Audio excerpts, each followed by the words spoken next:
This is Required Watching, where we watch the essential films from a list of cinematic influencers and look at them through the lens of learning about filmmaking and how to move forward. I'm your host, Trey Epps, and today, today we gather to explore the series. Actually, it started as a series, but then it moved to Amazon as a movie. It's very complicated, very confusing. We're talking about Die Hard. Now, we're we're talking about Die Hard honestly because I watched it on a whim and I was like, I need to talk about this little phenomenon. If you don't know, Die Hard stars Natalie Emmanuel, Kevin Hart. I believe the second one has Ben Schwartz. Um, uh, what I care about, I suppose. But this movie started out on Quibi.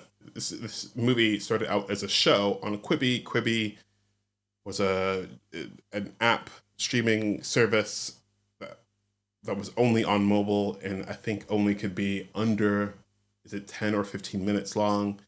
Um, so for all intents and purposes, it was like a web series, and it was very confusing when I saw it on Amazon as a movie.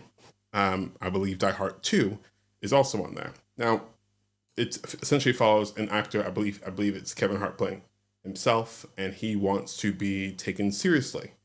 Um, and he ends up being, put into a scenario where he's being trained to be an action star. He wants to be an action star, trained to be an action star. Now, if I'm not mistaken, this movie came out in 2018. This show started in 2018, and has a sequel. Um, and the premise confused me a little bit, mainly because Kevin Hart is an action star, right? Like, I wouldn't not call him an action star. He starred in a lot of movies with a lot of action. I would call him an action star. He's a comedy star, yes, but I think he's been in so many movies where I'm like, yeah, yes, I get it. Um, Also, just the idea that Kevin Hart like in this time anyway, Kevin Hart wants to be looked at differently, but he doesn't.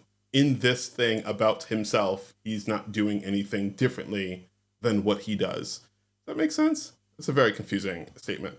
Um, which is crazy because we've seen the range that Kevin Hart has as a obviously as a comedy actor and as a drama actor. We've seen a lot from him. So I get a bit confused by some of the roles that Kevin Hart takes because I'm like, he has the power to. I think he has the power to make anything he wants, and yet he doesn't. Or maybe he does. I honestly don't know. I think he is one of the biggest stars in Hollywood, um, and he has so many other investments and businesses outside of acting and comedy. I guess comedies. I guess acting is one of his other jobs outside of stand up comedy, if you want to look at it that way. But he can. I think he can do whatever he wants, and I'm just really curious about what he wants to do, um, because that series with Wesley Snipes, if you haven't seen that, was fantastic. Um, this is just going to be a bit of a rant for me, so it'll be a really short one. But yeah, I thought it was confusing. That said, for a movie that I watched while I was on a train across the country, I enjoyed it. I think it was one of those movies that like I was trying to figure out, each 10 minutes, each block that would have been an episode, because essentially I'm pretty sure that's the way they did it with film. Like every film reel was 10 minutes long, so that kind of made sense to me.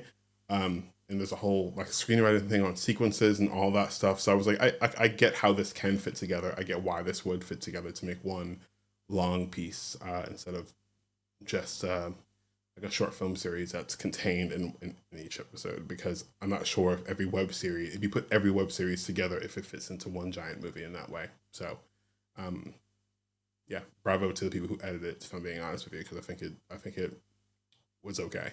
Really, really silly, really, really like fun popcorny stuff. I wouldn't watch this on if I had 2 hours to spare on a movie. I probably wouldn't watch this, but um, I am impressed by this app's ability to draw in attention like Kevin Hart. I think there's a Chris Hemsworth show that's moved to a different series, moved to a different platform now, but or something. Yeah, it's moved to a different platform now, but like they got him, and they really got their stars going, and I think they got the money that they wanted, and tried their best to make it work. I've had high hopes for Quibi up until like the few months before it came out, and then I knew it was not going to be what I wanted it to be. And I think there is something to say about apps and platforms that disrupt what we have, especially in, we're talking about things in the middle of like the strike and everything else. So there's that, the strikes, plural.